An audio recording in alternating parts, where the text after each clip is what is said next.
اعوذ باللہ من الشیطان الرجیم، بسم اللہ الرحمن الرحیم۔ السلام علیکم ناظرین، شروع اللہ کے نام سے جو نہایت رحم دل ہے اور ہمارے دلوں کو ایمان کے نور سے منور کیا۔ السلام علیکم ناظرین، میں کشمیری بیٹھک چینل کا ہوسٹ ریحان احمد مطالعہ آج ایک بار پھر سے آپ کی خدمت میں حاضر ہوں۔ آج کی کشمیری بیٹھک کے مہمان ہیں عابد اقبال چودھری صاحب، جن کا تعلق آزاد کشمیر میں ہے، ڈسٹرکٹ اور تحصیل کوٹلی سے، یونین کونسل برلی سے ان کا تعلق ہے، اور پچھلے کئی سالوں سے یہ اسپین کے اندر مقیم ہے۔ 2008 میں یہ اسپین میں گئے تھے اور نو منتخب ممبر ڈسٹرکٹ کونسل ہیں، تو اس کے لیے بہت مبارک ہو آپ کو۔ اور سن 1990 سے یہ پاکستان پیپلز پارٹی کے ساتھ منسوب ہیں اور سینئر نائب صدر ہیں Pakistan Peoples Party Azad Kashmir Spain کے، اور central executive committee Peoples Party Azad Kashmir کے بھی ممبر ہیں۔ سب سے پہلے سر بہت شکریہ آپ کا کہ آپ نے ہمارے لیے وقت نکالا، ہمارے چینل کے لیے وقت نکالا۔ میں اپنی طرف سے، اپنی ٹیم کی طرف سے آپ کو عمرے کی بہت مبارکباد پیش کرتا ہوں اور آپ کی جیت کے اوپر بھی۔ سب سے پہلے میری درخواست ہے کہ جو ہمارے لوگ آپ کو نہیں جانتے ان کے بارے میں آپ اپنا ذرا تھوڑا سا اوور ویو بتائیے کہ آپ کا کہاں سے تعلق ہے، آپ نے سیاست کا آغاز کب کیا اور آپ اسپین کب گئے؟ بسم اللہ الرحمن الرحیم۔ سب سے پہلے کشمیری بیٹھک کے تمام احباب کا میں دل کی اتھاہ گہرائیوں سے مشکور ہوں کہ آپ نے تیار غیر میں مجھے یہاں بلا کے جو عزت بخشی، میں اس پر آپ کا دل کی اتھاہ گہرائیوں سے مشکور ہوں۔ میں پاکستان پیپلز پارٹی میں 92 میں ہم لوگ چودھری محمد یاسین صاحب کے ساتھ پاکستان پیپلز پارٹی میں شامل ہوئے۔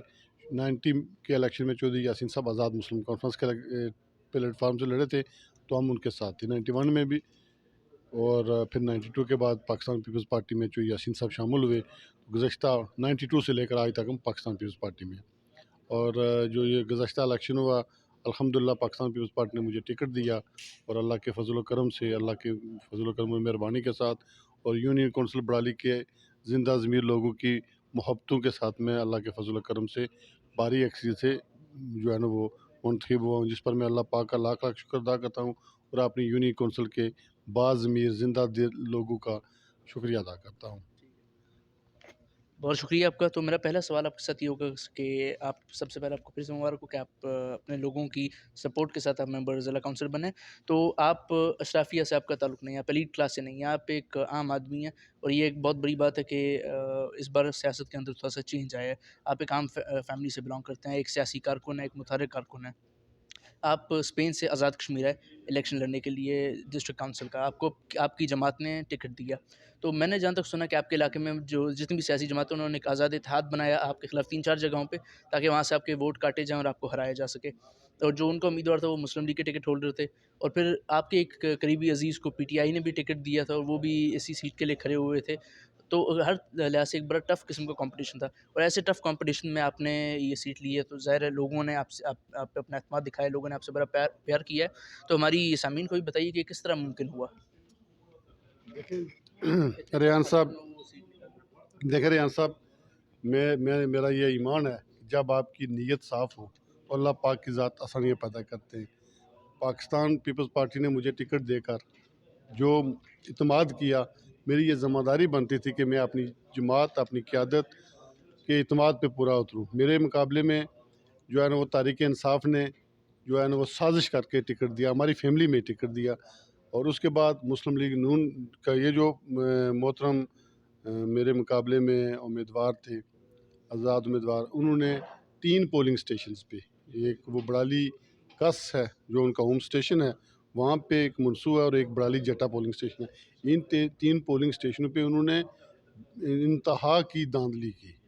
اللہ پاک کے فضل و کرم سے یونین کونسل برالی کے باضمیر لوگوں نے، اس میں یہ سمجھتا ہوں کہ تمام قبائل نے، تمام مکاتب فکر کے لوگوں نے اس بات پہ مجھے سپورٹ کیا، مجھے ووٹ دیا کہ میں ایک سیاسی کارکن ہوں اور میں سیاسی کارکنان کے قبیلے سے ہوں۔